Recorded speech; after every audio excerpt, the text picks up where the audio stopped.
इस मंत्र सिद्ध जल का प्रयोग किसी सोए हुए व्यक्ति पर नहीं किया जाता, किंतु मेरे पास कोई अन्य विकल्प भी नहीं है।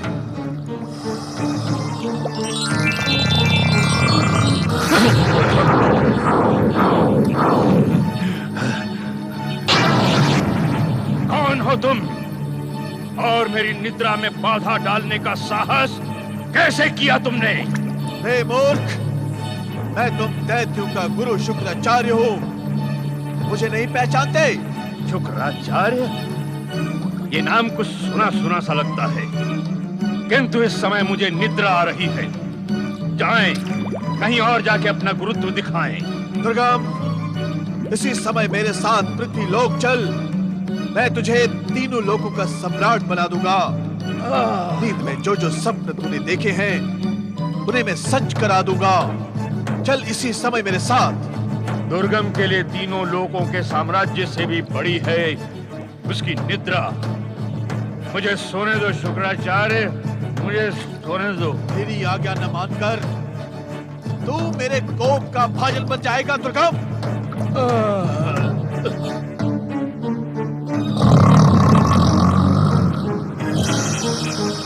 ओम नमः शिवाय।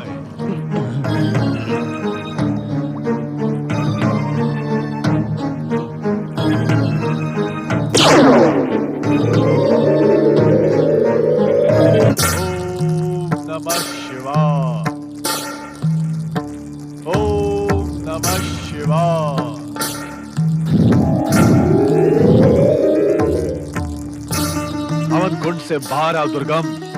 सामान्य रूप में हमारे सम्मुख आओ।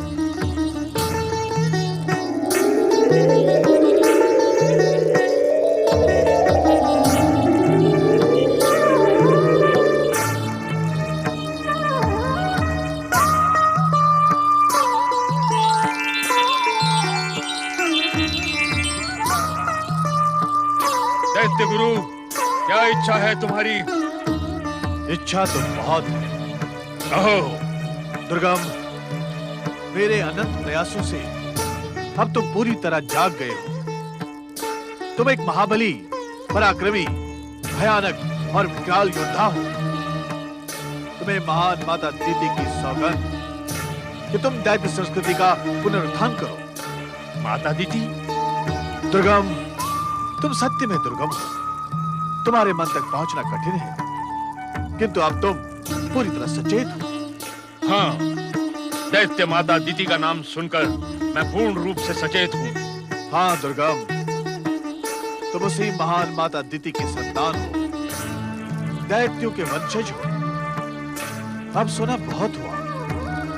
अब तुम जागकर कुछ ऐसे महान कार्य करो कि तीनों लोकों पर दैत्य संस्कृति का साम्राज्य स्थापित हो। दैत्य शत्रु अपने दुष्कर्मों से समाप्त हो जाए। दैत्य शत्रु? कौन है वो दैत्य शत्रु? आप मुझे उसका नाम बताएं, मैं अभी उसको मुंह में डालकर निकल जाता हूँ। दुर्गम, इतने उत्तेजित न हो। दैत्य शत्रु को निर्बल न समझो। उन्हें निकलने का उपाय मैं तुम्हें बतलाऊंगा। तब तुम दैत्यों के सम्राट बनकर तीनों लोकों पर दैत्य संस्कृति का साम्राज्य स्थापित करोगे। दैत्य गुरु, अब आपकी वार्ता पूर्ण रूप से मेरी समझ में आ रही है। बहुत सो लिया, अब वही करूंगा जो आप कहेंगे। हाँ दुर्गम।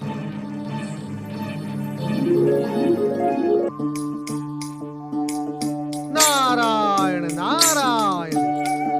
तो दैत्य गुरु शुक्राचार्य पातालवासी भयानक दैत्य दुर्गम को मनाने में सफल हो ही गए। नारायण नारायण। उन्होंने दैत्य दुर्गम को विश्व विजयी बनाने का स्वप्न दिखाकर उन्मत्त कर ही दिया। ये समाचार भगवान भोलेनाथ को देना ही होगा ना।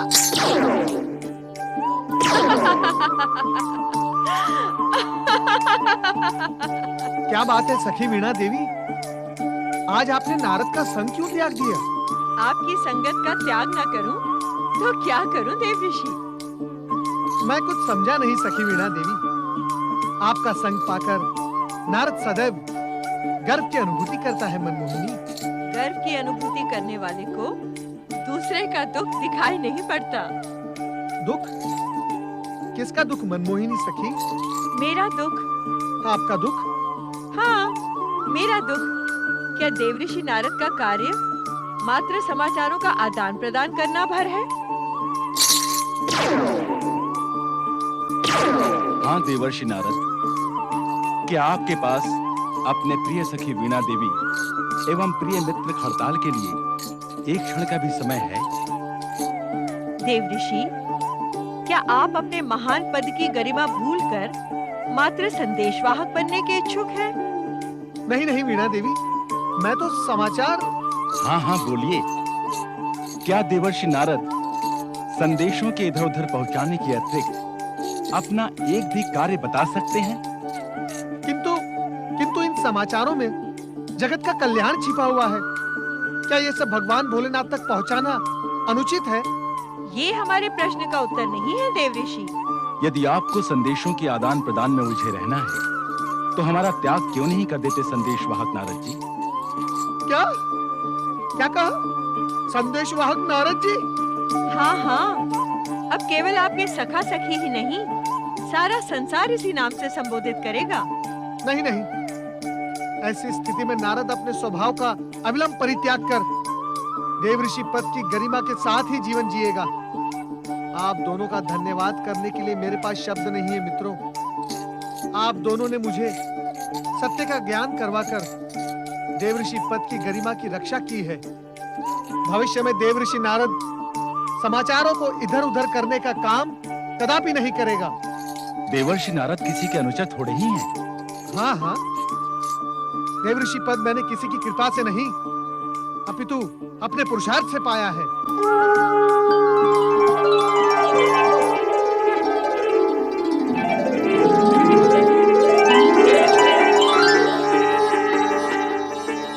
भोलेनाथ, आप यहाँ इस समय? हमें देखकर आश्चर्य हुआ नारद। तुम क्या समझते हो कि यदि तुम संदेश नहीं पहुंचाओगे तो हमें सूचना नहीं मिलेगी? नहीं नहीं भोलेनाथ, हाँ, मैं ऐसे कैसे सोच सकता हूँ? नारद, इसमें तुम्हारा कोई दोष नहीं। मैं कुछ समझा नहीं भोलेनाथ। अहंकार किसी भी प्राणी को अपने वश में ठीक इसी प्रकार जकड़ लेता है। अहंकार? हाँ नारद, जिस व्यक्ति को अहंकार जकड़ने का इच्छुक हो जाता है तो सर्वप्रथम उसके स्वार्थी मित्रों के हृदय में बैठकर उस व्यक्ति को उसकी उपयोगिता का आभास करवाता है।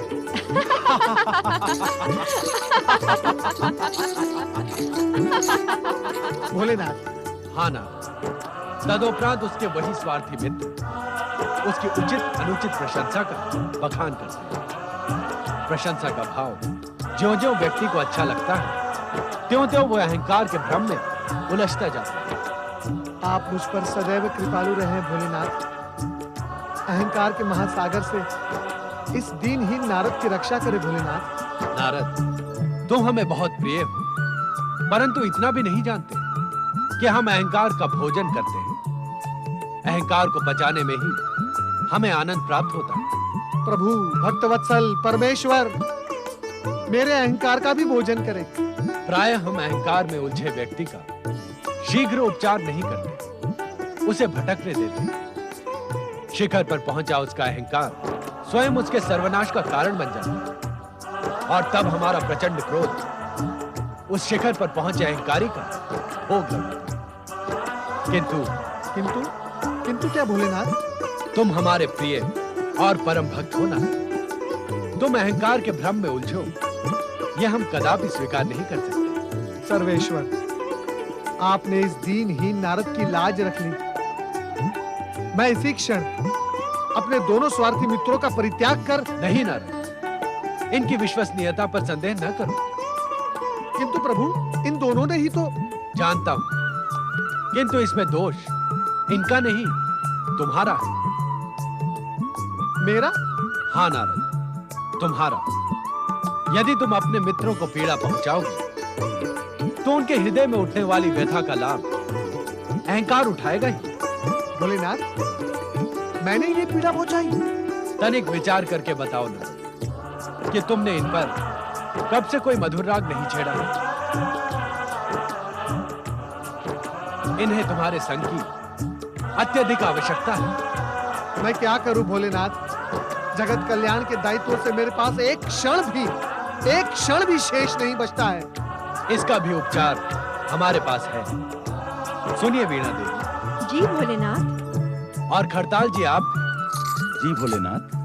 आने वाले त्रेता युग में जब 11वें रुद्र के रूप में हनुमान जी पृथ्वी लोक पर अवतरित होंगे तो उनकी संगीत विद्या के गुरु नारद नियुक्त किए जाएंगे।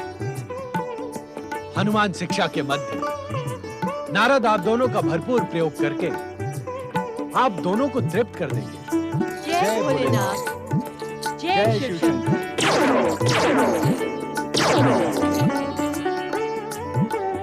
भोलेनाथ, भोलेनाथ, आपने मेरे अहंकार का भोजन कर और मेरे मित्रों का संग स्थायी करवाकर मुझ पे बहुत बड़ी कृपा की है। नारद, तुम सदैव हमें संसार भर के संदेश सुनाने के लिए आतुर रहते हो।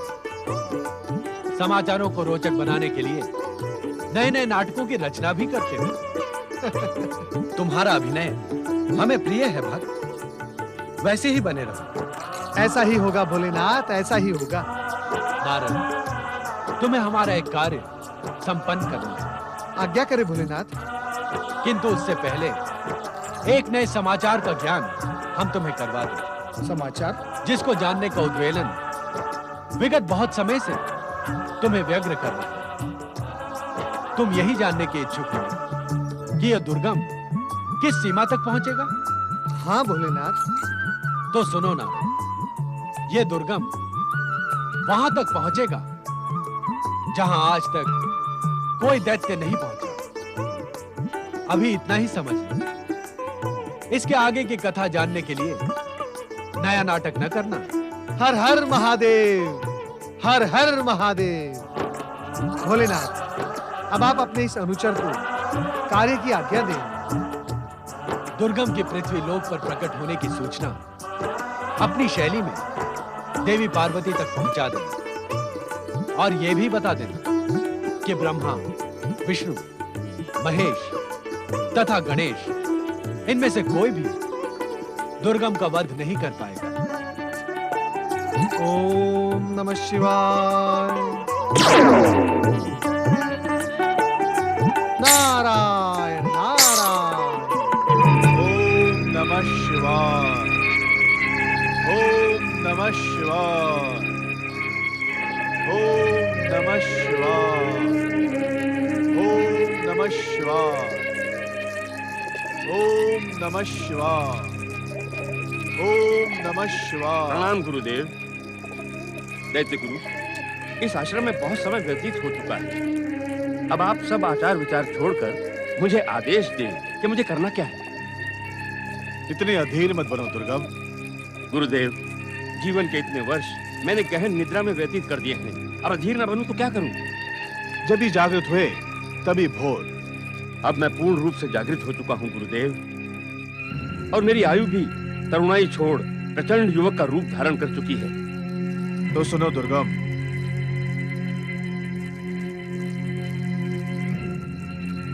तुम अपनी शक्ति सृजन के लिए तपस्या प्रारंभ करो। तपस्या? ये क्या होती है दैत्य गुरु? संसार की समस्त शक्तियां महाशक्तियों से तपस्या के माध्यम से ही प्राप्त की जा सकती है। ये महाशक्ति क्या है गुरुदेव? ब्रह्मा, विष्णु और महेश। ब्रह्मा, विष्णु, महेश, ये सब मुझे क्या देंगे? दुर्गम, ये शक्तियां सृष्टि रचना, सृष्टि पालन और सृष्टि का संहार करती हैं। इन महाशक्तियों को अपनी तपस्या के माध्यम से प्रसन्न करके तुम इच्छित वरदान प्राप्त कर सकते हो। परंतु इस बात का क्या प्रमाण है दैत्य गुरु? तुम्हारे पूर्वज इस बात का प्रमाण है कि उन्होंने अखंड तप करके महाशक्तियों से अनेक सिद्धियां प्राप्त की, किंतु उनमें से कोई जीवित नहीं बचा। हाँ, ये सत्य है। क्यों? क्योंकि उन्होंने वरदान ही ऐसे मांगे कि उनका सर्वनाश संभव था। फिर मेरे भविष्य का क्या होगा दैत्य गुरु? विशाल काय शरीर के स्वामी दुर्गम, तुम मेरे बताए मार्ग पर चलोगे तो न केवल दैत्य संस्कृति का पुनरुत्थान होगा, अपितु अनंत काल तक तुम तीनों लोकों के सम्राट बनकर सुख और ऐश्वर्य भोगोगे। तो वो मार्ग मुझे अति शीघ्र बताएं दैत्य गुरु। सुनो, तुम किसी एकांत पर्वतीय प्रदेश में जाकर ब्रह्मा जी की अखंड तपस्या तब तक करोगे जब तक ब्रह्मा जी स्वयं आकर तुम्हें वरदान देने के लिए विवश न हो। परंतु ब्रह्मा की ही क्यों? क्योंकि ब्रह्म वाक्य अटल है। दैत्य गुरु, यदि मेरी तपस्या से प्रसन्न होकर ब्रह्मा जी प्रकट हुए तो मैं उनसे क्या मांगूंगा? दुर्गम, तुम ब्रह्मा जी से मात्र 2 वरदान मांगोगे। पहला, वो चारों वेद तुम्हें प्रदान कर दे। दूसरा, ब्रह्मा, विष्णु और महेश अर्थात तीनों महाशक्तियों में से तुम्हारा कोई भी वध न कर सके। चारों वेद अर्थात मात्र ज्ञान की पुस्तकें, इन्हें पाकर मेरा क्या लाभ होगा? दैत्य गुरु, क्यों न मैं उनसे अमरता और अतुल बल का वरदान मांगूं? दुर्गम, तुम्हारे पूर्वज भी मेरे बताए हुए मार्ग पर चलने के स्थान पर मुझे ही परामर्श देने लगे, इसके कारण वो मृत्यु को प्राप्त हुए। किंतु दैत्य गुरु, दुर्गम, मेरे बताए मार्ग पर संदेह मत करो। तुम्हारा परिचय अभी वेद शक्ति से नहीं है।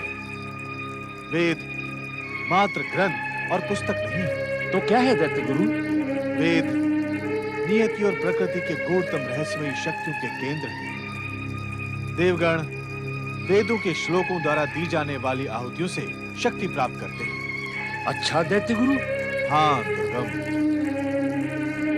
जब वेदों के स्वामी तुम बन जाओगे तो समस्त आहुतियां तुम्हें शक्ति प्रदान करेंगी। वेद शक्ति के कारण समस्त ग्रह नक्षत्र तुम्हारे अधीन हो जाएंगे। अच्छा दैत्य गुरु।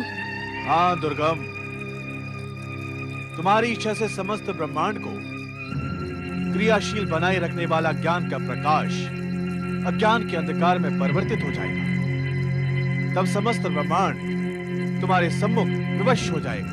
हाँ दैत्य गुरु, मैं ब्रह्मा को अपने तपोबल से चारों वेद देने पर विवश कर दूंगा। मैं जानता हूं दुर्गम, ब्रह्मा जी तुम्हें इतनी सरलता से वेद प्रदान नहीं करेंगे। तब मुझे क्या करना होगा? एक तो अपने इच्छित वरदान को प्राप्त करने के लिए अटल रहना, उनके किसी भी प्रस्ताव को स्वीकार नहीं करना। और दूसरा? दूसरा, तुम अपने तपोबल से अग्नि प्रज्वलित करो, जिसकी ज्वाला से समस्त ब्रह्मांड तुम्हारी चर्चा करे। इससे क्या होगा दैत्य गुरु? तुम्हारी चर्चा शीघ्र ही महाशक्तियों तक पहुंचेगी और महाशक्तियां अपने भक्तों और पीड़ितों की रक्षा हेतु शीघ्र प्रकट हो जाती है। कहीं इससे उनकी क्रोधाग्नि ना भड़क उठे। उससे तुम्हें कोई हानि नहीं होगी दुर्गम। क्यों?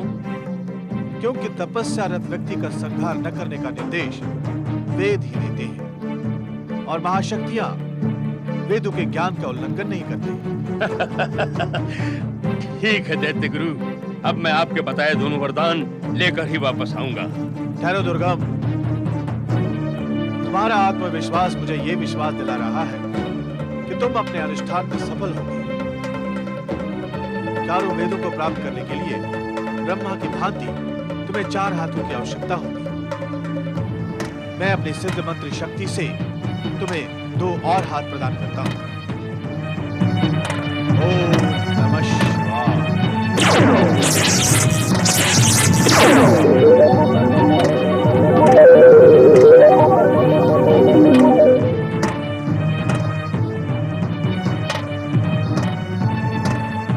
दैत्य गुरु शुक्राचार्य की जय, दैत्य माता दीदी की जय, दैत्य जाति की जय। ओम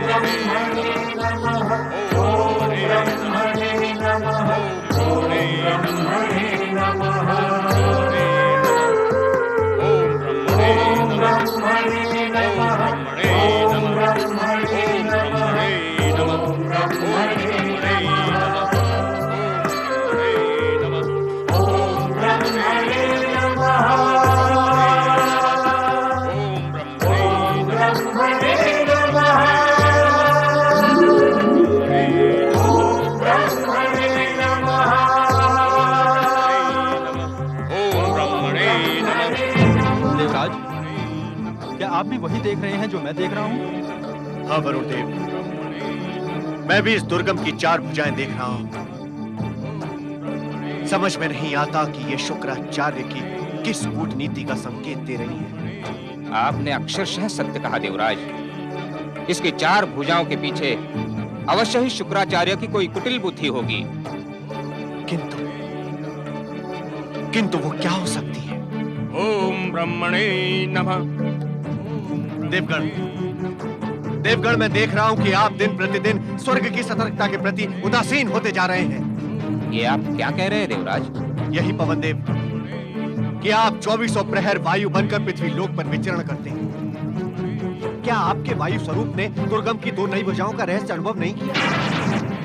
और अग्निदेव, आप तो सदैव दैत्य गुरु के यज्ञ कुंड में प्रज्वलित रहते हैं।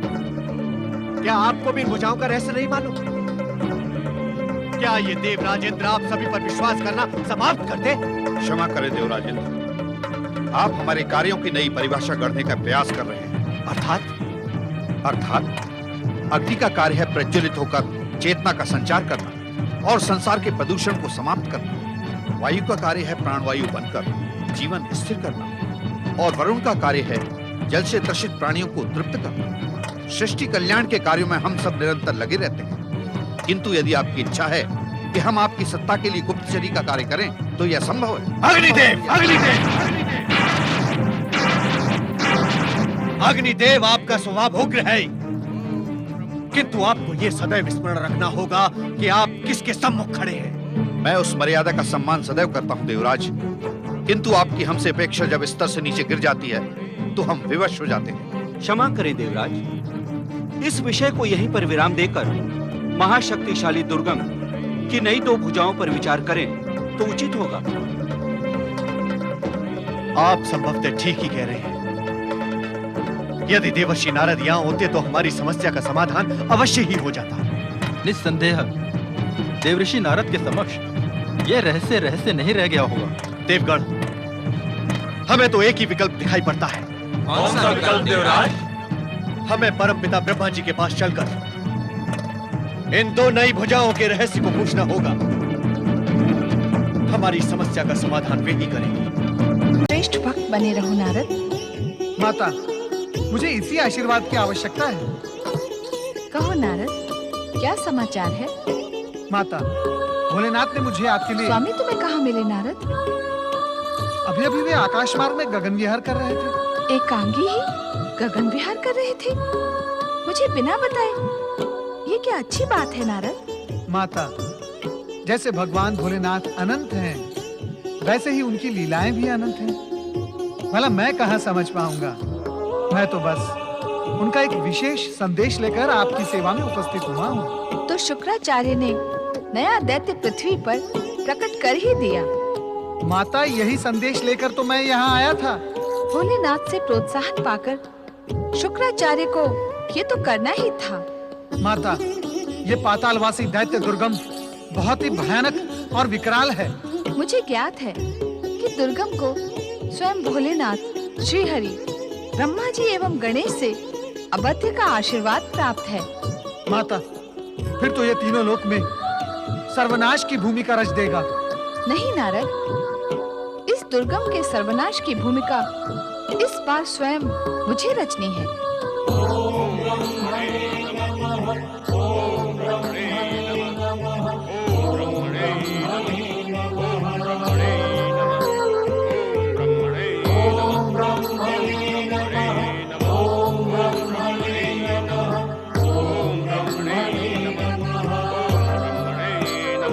परमपिता, पातालवासी रूरू पुत्र दैत्य दुर्गम की 2 नवीन भुजाओं का रहस्य खोले। परमपिता, जन कल्याण और लोकहित में कृपया आप अपनी ओजस्वी वाणी को स्वर दे। परमपिता, आज मनुष्य और देवताओं के समक्ष शक्तिशाली दुर्गम दैत्य की 2 नवीन भुजाओं का रहस्य खोलना अति आवश्यक है। परमपिता नारद, दैत्यों के गुरु शुक्राचार्य ने देवताओं एवं मनुष्यों को पतित करने के उद्देश्य से नवीन षड्यंत्र रचा है। दुर्गम के माध्यम से शुक्राचार्य समस्त लोगों को अज्ञान के अंधकार में भटका देने का इच्छुक है। अज्ञान का अंधकार? परमपिता मैं कुछ समझा नहीं। नारद, इस समय इस प्रश्न से अधिक समझने योग्य प्रश्न ये है, समस्त देवताओं एवं मनुष्यों को इस दुर्गम की भुजाओं से अपनी अस्मिता की रक्षा के लिए अभी से सावधान हो जाना उचित होगा। राम परमपिता ब्रह्मदेव। आप सभी दुर्गम दैत्य की दो नवीन भुजाओं के रहस्य की गुत्थी सुलझाने हेतु ब्रह्मलोक में उपस्थित हुए हैं। सत्य कहा परमपिता। देवराज, यदि मैं दुर्गम की अखंड तपस्या की दृष्टि से कहूं, तो ये संकट काल में आप देवों और मनुष्यों को धर्म और भक्ति के मार्ग पर दृढ़ हो जाना आवश्यक है। अन्यथा दुर्गम अपनी चार भुजाओं के लिए हमसे जो वरदान पाने का इच्छुक है, वो देवों और मनुष्यों की संस्कृति के पतन का कारण भी बन सकता है। किंतु परमपिता। अपनी जिज्ञासा को विराम दो नारद। इस समय से अधिक कहना हमारे लिए उचित नहीं होगा। ओम ब्रह्मणे नमः। ओम ब्रह्मणे नमः। ओम ब्रह्मणे नमः।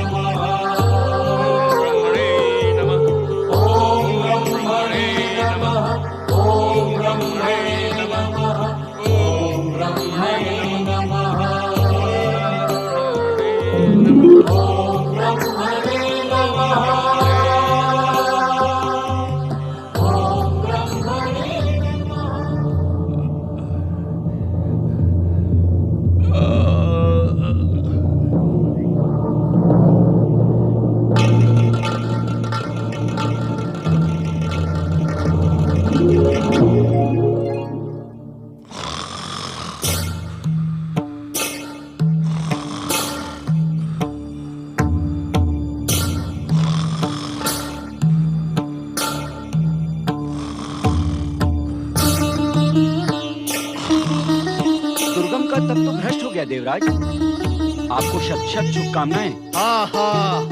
आप सभी को भी शत शत शुभकामनाएं। ये महत्वपूर्ण समय शुभकामनाएं देने और लेने में व्यर्थ न करें देवराज। इस अवसर का सदुपयोग करते हुए इस देव शत्रु को सदा के लिए समाप्त कर दें। अति उत्तम विचार है अग्निदेव, अति उत्तम। ठहरिए देवराज, इस दुर्गम का वध करने से पूर्व ये विचार कर लें कि क्या ये कार्य उचित होगा। पवन देव, कभी कभी आवश्यकता उचित या अनुचित का विचार करने का अवसर प्रदान नहीं करती। किंतु निद्रामग्न व्यक्ति का वध करने के लिए भविष्य हमें अवसरवादी और स्वार्थी होने का संबोधन नहीं देगा। भविष्य हमें वही संबोधन देगा जो हम कहलवाएंगे। भविष्य के संबोधन कहे नहीं, कहलवाए जाते हैं पवन देव। इसीलिए आप इस कार्य में बाधा उत्पन्न ना करें, क्योंकि ये कार्य समय अनुकूल देव एवं मानव संस्कृति के पक्ष में है। हाँ देवराज, यदि शुक्राचार्य यहाँ आ पहुंचे तो हम ये महत्वपूर्ण अवसर भी खो देंगे। तब भविष्य हमें कभी क्षमा नहीं करेगा। अग्निदेव, आप तो कूटनीति में शुक्राचार्य के भी गुरु हैं। इसलिए देवराज, अग्नि एक विनम्र सेवक और क्रूर स्वामी होता है। ठीक कहा आपने। आइए चलें।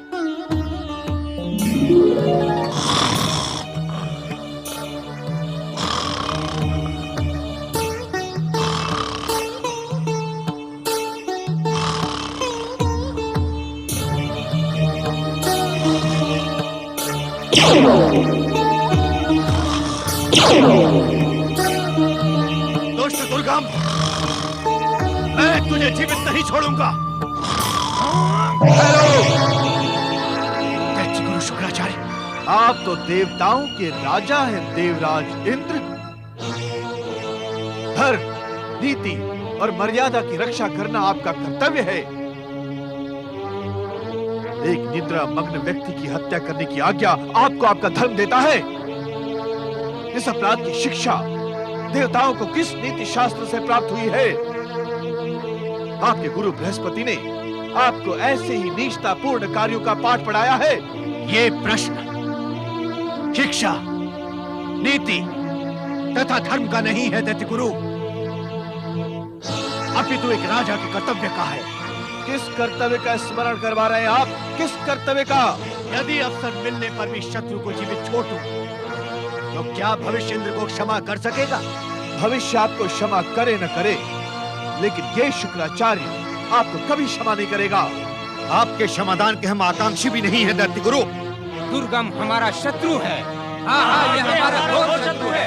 इसे समाप्त कर देना ही नीति सम्मत है। शत्रु? आज तक इसने आपसे क्या शत्रुता की है? मात्र दैत्य संस्कृति में जन्म लेने और ब्रह्मदेव की तपस्या करने से ही ये आपका शत्रु हो गया। आपकी नीति मर्यादा पर एक नया ग्रंथ लिखने की इच्छा हो रही है देवगण। दैत्य गुरु, व्यर्थ के वार्तालाप में हमारा समय नष्ट न कीजिए। इस दुष्ट दुर्गम को हम जीवित नहीं छोड़ेंगे। हे राज, निद्रा मग्न दुर्गम को यदि आपने हानि पहुंचाने का प्रयास भी किया तो मैं अपनी सिद्ध शक्ति से आप सबको इसी समय भस्म कर दूंगा।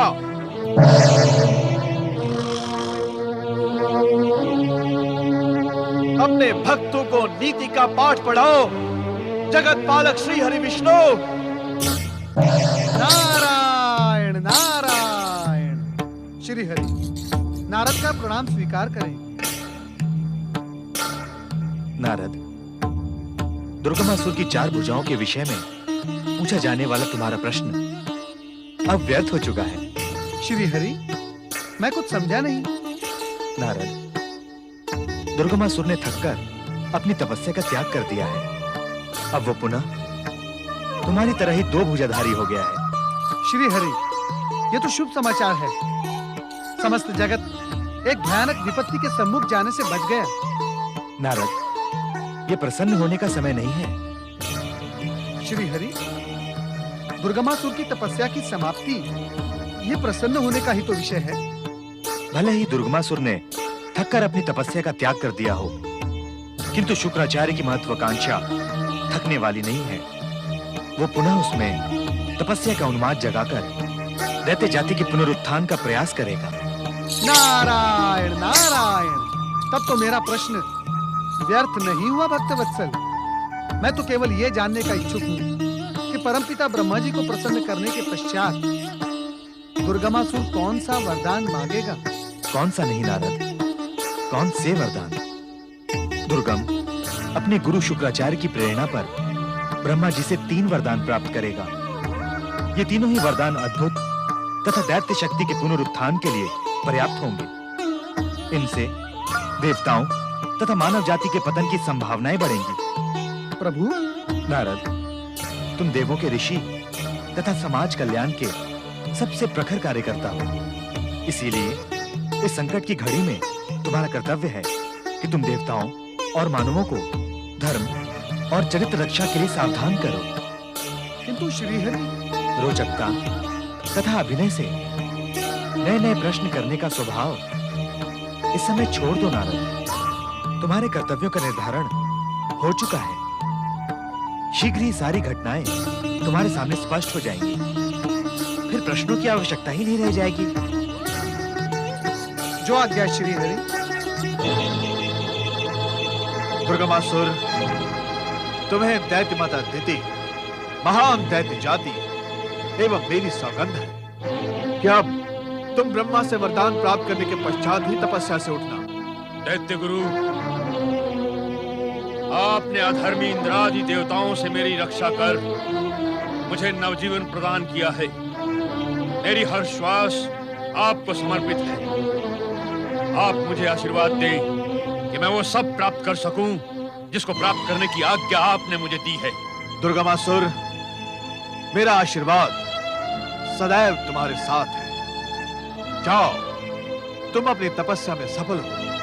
अब देखना दैत्य गुरु, आपके आशीर्वाद से मैं दैत्यों की प्रतिष्ठा प्राप्त करने के साथ साथ दैत्य जाति की महानता का डंका बजवा दूंगा। दैत्य शत्रु देवताओं, अब तुम्हारे सुख भोगने के दिन समाप्त हो गए हैं। देखना दुर्गमासुर तुम्हारे पतन का कारण कैसे बनता है। ओम ब्रह्मणे नमः, ओम ब्रह्मणे नमः, ओम ब्रह्मणे नमः, ओम ब्रह्मणे नमः, ओम ब्रह्मणे नमः।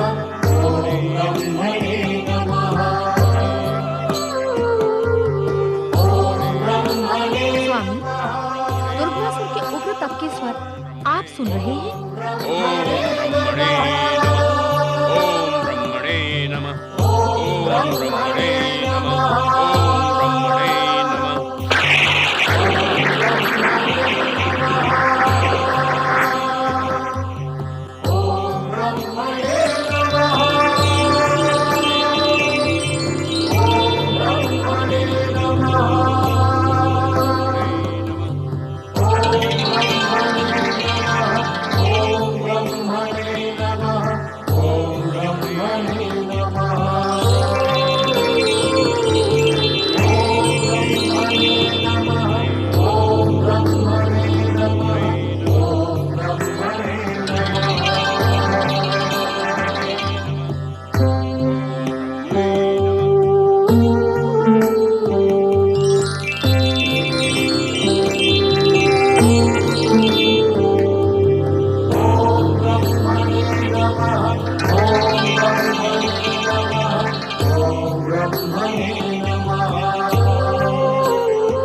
हमारे अस्तित्व की रक्षा करे ब्रह्मदेव, रक्षा करे।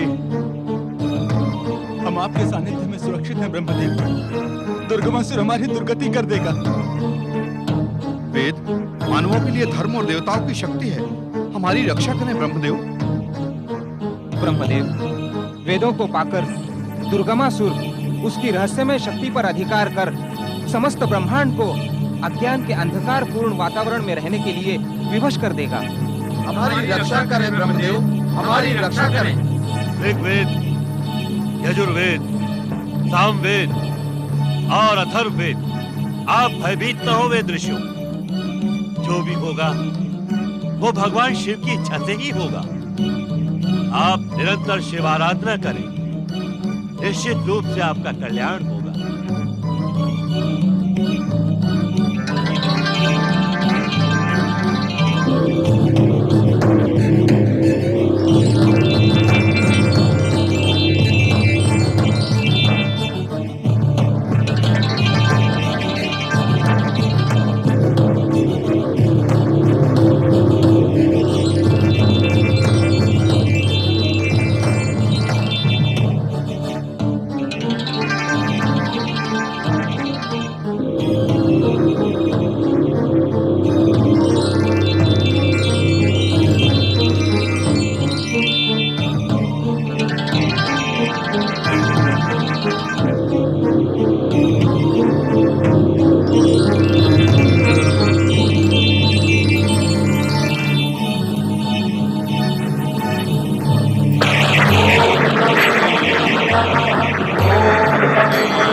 देवराज, इन ज्वालाओं से बचने का कुछ उपाय करें। इस समय भगवान शिव शंकर ही हमारी रक्षा कर सकते हैं। हमें तुरंत उन्हीं के पास चलना होगा। ओम ब्रह्मणे नमः, ओम ब्रह्मणे नमः, ओम ब्रह्मणे नमः, ओम ब्रह्मणे नमः, ओम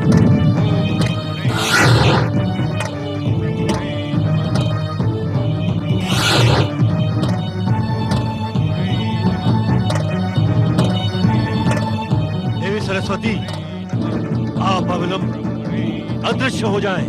किंतु क्यों स्वामी? दुर्गमासुर तो आप ही का तप कर रहा है। ये ज्वालाएं आप ही के उग्र तप का परिणाम है।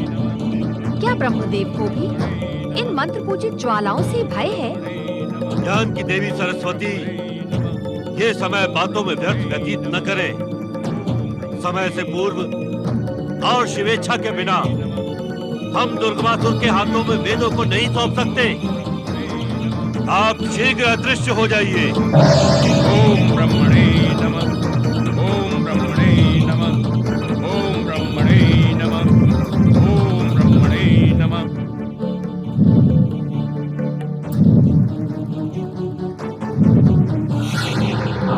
इस संकट का समाधान क्या है स्वामी? लगता है शुक्राचार्य की महत्वाकांक्षा पूरी होकर रहेगी।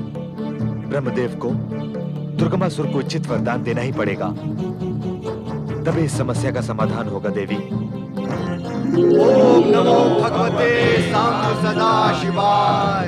हर हर महादेव, हर हर महादेव, हर हर महादेव। हे भोलेनाथ, हे कैलाशपति शिव शंकर, दुर्गमासुर की उग्र तपाग्नि से हमारी रक्षा करें भोलेनाथ, हमारी रक्षा करें भोलेनाथ, हमारी रक्षा करें। देवताओं, दुर्गमासुर का उग्र तप तो निमित्त मात्र है। वस्तुतः हर एक को अपने कर्मों के अनुसार ही फल भुगतना पड़ता है। नियंता के नियति से कोई बच नहीं सकता। स्वामी, ये शुक्राचार्य को दिए गए आपके आश्वासन का परिणाम है। आज पहली बार उसकी महत्वाकांक्षा त्रैलोक्य को भस्म कर देने को उतावली हो रही है।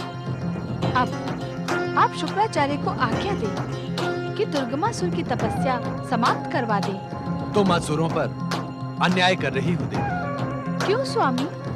अब जब दुर्गमासुर की तपस्या वरदान के निकट है, वरदान प्राप्त करने के साथ ही दैत्यों का पुनरुत्थान सुनिश्चित है, तब उसे समाप्त करने को कहना अन्याय नहीं होता।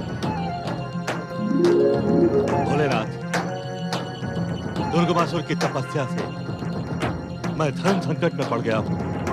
तपस्या से कैसा धर्म संकट ब्रह्मदेव? हे शिव शंकर, आप तो सर्वज्ञ हैं। दुर्गमासुर वरदान में चारों वेदों को मांगने की इच्छा रखकर ही तपस्या कर रहा है।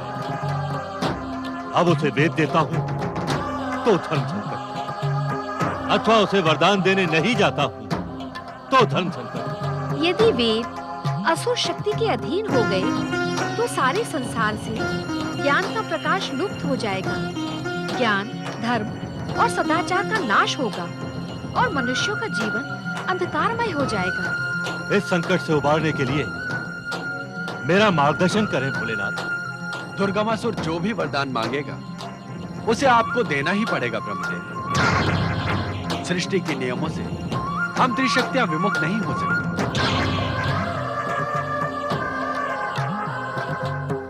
ब्रह्मदेव, आपके द्वारा दिए गए इस वरदान के दुष्परिणामों का अंत हम त्रिदेव नहीं कर सकेंगे।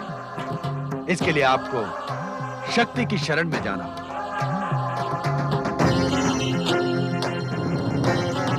महादेवी, शिवाज्ञा के अनुसार मुझे दुर्गमासुर को उसका इच्छित वरदान देना ही होगा। निश्चित इस वरदान की शक्ति से दुर्गमासुर की आसुरी शक्ति सारे संसार को भस्म करने का दुस्साहस करेगी। तब आप ही हमें हमारी सुरक्षा का आश्वासन दे सकते हैं। वेदों को दुर्गमासुर के अधिकार में देने का परिणाम आप भली भांति जानते हैं ब्रह्मदेव। संकट को प्रोत्साहन देने से अच्छा यही होगा कि आप त्रिदेव मिलकर अपनी शक्ति से दुर्गमासुर को समाप्त कर दें। यदि आप ऐसा नहीं कर सकते तो शिवजी मुझे अनुमति प्रदान करें। शक्ति स्वरूपा पार्वती, सृष्टि के नियमों का पालन करना हम पराशक्तियों के लिए अति आवश्यक है। यदि तपस्वी को उसका इच्छित वरदान नहीं मिलेगा तो उसकी तपस्या का क्या मूल्य रह जाएगा? किंतु मैं वरदान की नहीं, भविष्य में उठने वाले इस संकट दुर्गमासुर के अंत की बात कर रही हूँ, जो उचित है। तुम किस प्रकार इसे उचित बता रही हो देवी? जब तक दुर्गमासुर का अधर्म पाप की चरम सीमा तक नहीं पहुंच जाए, तब तक उसका अंत करना अन्यायपूर्ण होगा। इस समय दुर्गमासुर एक तपस्वी का कर्तव्य निभाकर पुण्य संचय कर रहा है। इस समय उसके अंत का विचार भी करना अधर्म, अन्याय और कुनीति का प्रतीक हो। भोलेनाथ की आज्ञा के उपरांत अब आप हमारा मार्गदर्शन करें माता। मैं अपना कर्तव्य भली भांति जानती हूँ ब्रह्मदेव, अतः इस समय आपको आश्वासन मांगने की कोई आवश्यकता नहीं। समय आने पर मैं अपने कर्तव्य का पालन अवश्य करूंगी। अब हम में से प्रत्येक के कर्तव्य का निर्धारण हो गया है ब्रह्मदेव। अब आप दुर्गमासुर के पास जाकर अपने निर्धारित कर्तव्य का निर्वाह करें। जो आज्ञा महादेव। ओम नमः शिवाय। देवराज, देवगण, आप सभी धैर्य धारण करें और समय की प्रतीक्षा करें। ओम नमः शिवाय। ओम ब्रह्मणे नमः। ओम ब्रह्मणे नमः। ओम ब्रह्मणे नमः।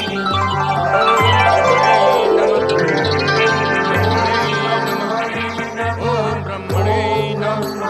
तपस्वी दुर्गम, हम तुम्हारी तपस्या से प्रसन्न हुए। अपना इच्छित वरदान मांग लो। ओम ब्रह्मणे नमः। अपने उग्र तपाग्नि को शांत करो तपस्वी। ओम ब्रह्मणे नमः। ध्रुवपुत्र दुर्गम, अपनी तपाग्नि शांत करो और अपनी इच्छा का उल्लेख करो। तुम्हारे इस उग्र तप का उद्देश्य क्या है दुर्गम? यदि तुम ये ज्वालाएं उत्पन्न करके शांतिपूर्ण तपस्या करते, तब भी हम तुम्हें वरदान देने अवश्य आते। मैं अपने आप को अपने पूर्वजों से अधिक शक्तिशाली सिद्ध करने का इच्छुक हूँ ब्रह्मदेव, इसलिए आप मुझे अधिक से अधिक शक्ति प्रदान करें। अन्य क्या इच्छा है तुम्हारी? पहले आप मुझे ये वचन दें ब्रह्मदेव कि मैं जो भी वरदान मांगूंगा आप देंगे। मेरी उपस्थिति ही वचन है। ब्रह्मवाक्य अटल होते। ब्रह्मदेव, मुझे आपसे मात्र 2 वरदान प्राप्त करने की अभिलाषा है। मैं तुम्हारी 3 अभिलाषाएं पूर्ण कर सकता हूँ, किंतु तुम मुझसे वरदान में वेद न मांगो। नहीं ब्रह्मदेव, वेदों को प्राप्त करना दुर्गमासुर की उग्र तपस्या का उद्देश्य है। जिस प्रकार ब्रह्मवाक्य अटल होते हैं, उसी प्रकार अपने दैत्य गुरु शुक्राचार्य को दिया दुर्गम का वचन भी अटल है। वेदों को प्राप्त करने के लिए ही दैत्य गुरु ने मुझे तपस्या का आदेश दिया है। दुर्गम, चारों वेद तो ज्ञान का संग्रह है। तुम इन्हें लेकर क्या करोगे? ये मैं नहीं जानता, किंतु वेदों को प्राप्त करना मेरा पहला वरदान है, और दूसरा कि आप त्रिदेव में से कोई भी मेरा वध न कर सके, और तीसरा वरदान आप अपनी इच्छा से दें, क्योंकि आप ही ने कहा था कि ब्रह्म वाक्य अटल होते हैं। दुर्गम, मैं तुम्हें सहस्त्रों दैत्यों की अतुलित शक्ति तथा इच्छा अनुसार अनेक रूप धारण करने की सिद्धि प्रदान करता हूं, किंतु तुम वेदों को प्राप्त करने का हठ छोड़ दो। यदि आप मुझे वेद प्रदान नहीं करते, तो मैं पुनः अपनी तपोशक्ति से ज्वालाएं उत्पन्न कर संपूर्ण विश्व के साथ साथ स्वयं को भी भस्म कर लूंगा। लेकिन वेद प्राप्त करके ही रहूंगा। ओम ब्रह्मणे नमः। ओम ब्रह्मणे नमः। ओम ब्रह्मणे नमः। ओम ब्रह्मणे नमः। ओम ब्रह्मणे नमः। शांत हो जाओ दुर्गम, ओम, और अपना इच्छित वरदान भी प्राप्त करो।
दुर्गासुर, अब इन चारों वेदों पर तुम्हारा अधिकार हुआ।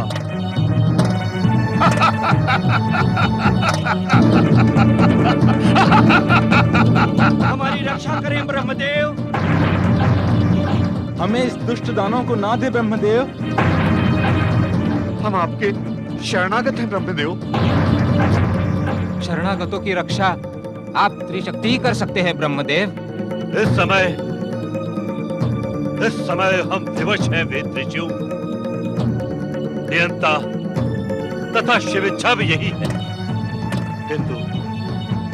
किंतु शीघ्र ही आप लोगों का उद्धार होगा।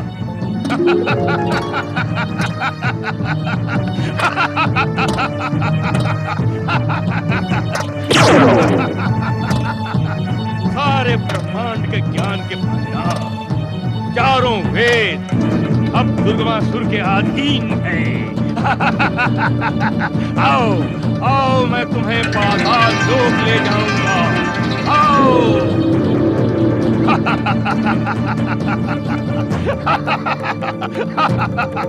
आओ।